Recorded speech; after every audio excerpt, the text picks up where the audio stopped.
Yo, what's up YouTube? It's the Guru Beats here, and today I'm going to talk about the piano roll sequencer.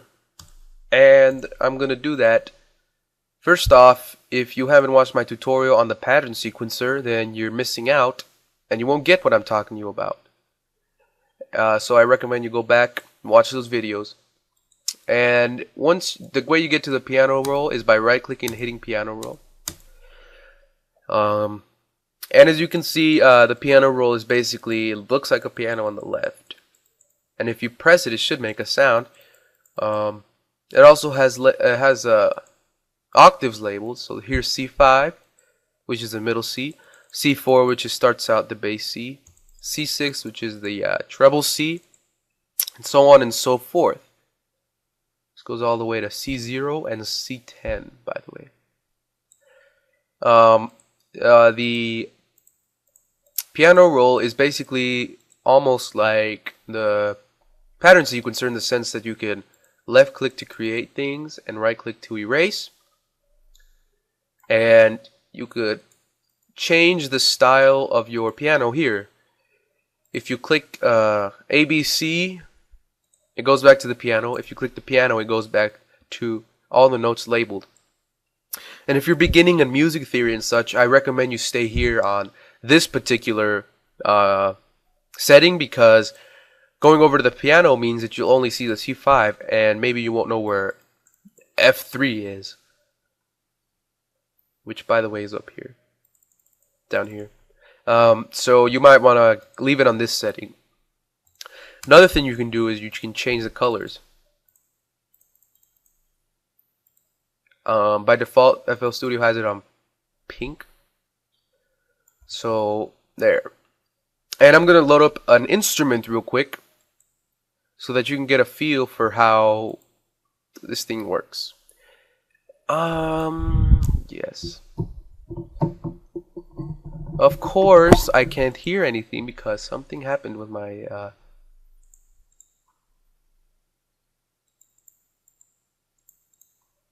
there should work. There you go. Alright. That's really loud. And I'm going to record something.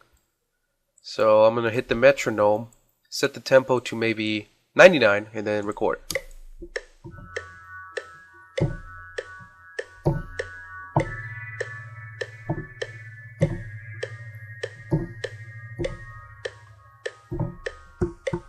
Alright, so now that I finished recording, I could just leave it there. And as you can see, I did a horrible job in recording as these things aren't aligned. So you want to look up here to the snap mode. And yours by default is selected to cell. I really recommend you put it on a 4th beat because it's pretty much the same as align and cell snap. The only difference is that when you record, it records better and it snaps better. So the way you fix your alignment is by selecting everything by hitting Control A and then going up here to the little arrow, hitting Tools and Quick Quantize. That makes it so that everything quantizes according to the main quantization. And quantize is just a big word for fixing your recordings. Right now I'm going to adjust the release on this thing. Alright. There. Okay. So as you can, let's play this back again and see how it sounds.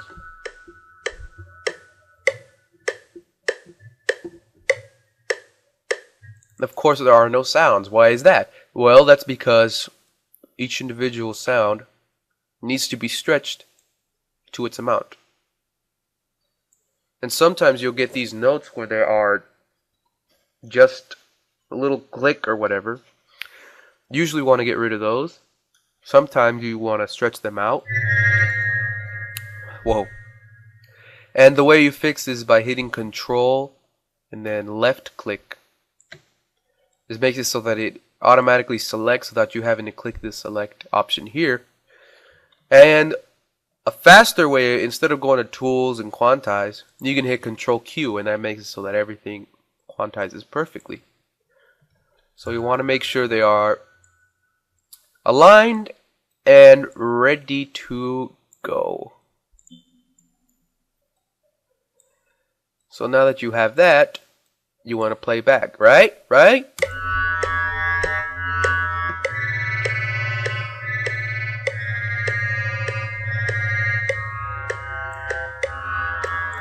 Well, what happened there? Why didn't it go all the way to the end? Well, as you can see, this particular red is the selected, and you didn't deselect everything. So FL Studio is only going to play until up here. So the way you do that, instead of going through shit and everything, Control D. There you go. You always want to do that after doing some changes. Like say you want to select, you're going to select these and maybe delete them. Select these again and delete them. You can also hit the delete key on your keyboard so that it deletes it. Now that we have that, we could adjust the volume, the velocity on the bottom. So I don't like these notes up here, so I'm going to lower them a bit.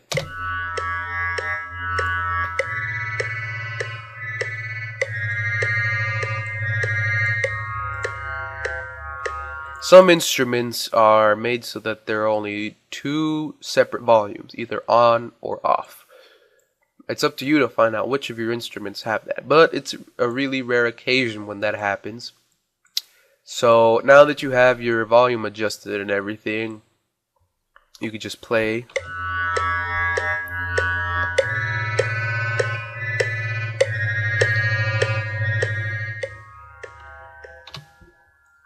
You could also, using the pattern sequencer along with the piano editor, you can right click. You could copy the selected notes, go to a different pattern, and paste them. And then you can edit them there for maybe a chorus or something. And you can flip back to the two. And if you have a full keyboard, I don't think laptops have this, but if you have a full keyboard, you can quickly shift through the patterns by hitting the right number keys, the ones that are aligned in a square shape, sort of. And don't forget to check your numlock. It's a quick way to access all the patterns. Anyways, back here, if you want to mute certain sounds for maybe a chorus, you click this particular button, which is the mute. It has like a speaker with an X on it, and select the ones you want to mute. And by right-clicking, you delete it. And if you accidentally make the mistake of deleting something, you hit Control Z to undo what you did. And so now that we have all the notes we want deleted, we could go ahead and hear it again.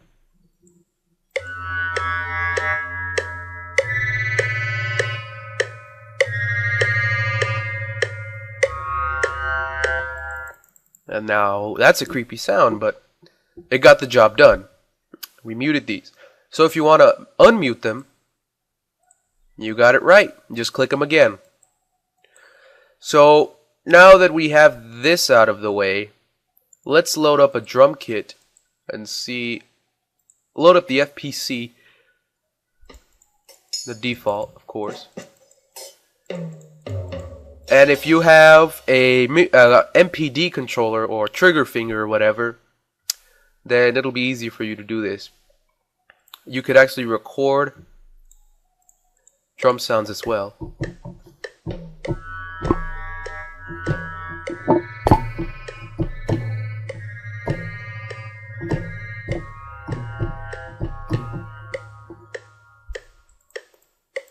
Okay.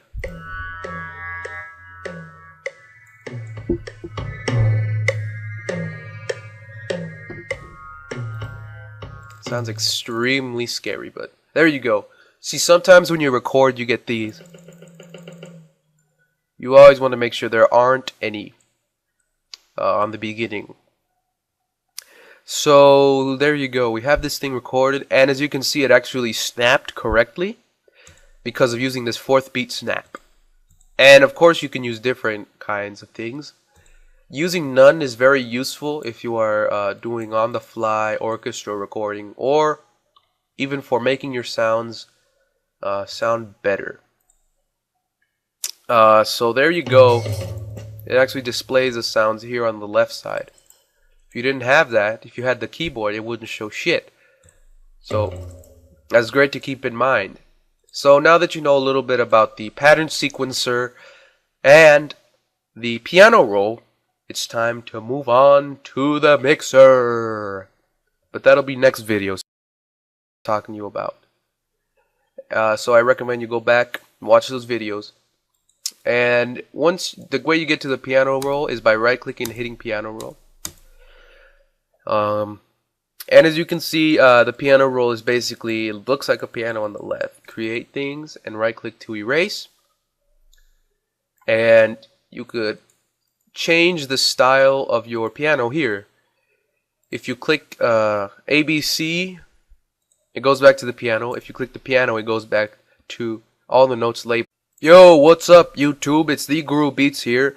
And today I'm going to talk about the piano roll sequencer. And I'm going to do that.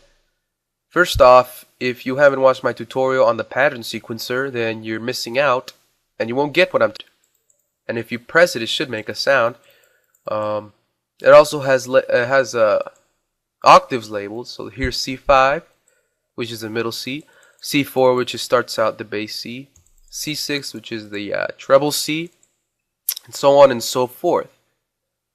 This goes all the way to C0 and C10, by the way.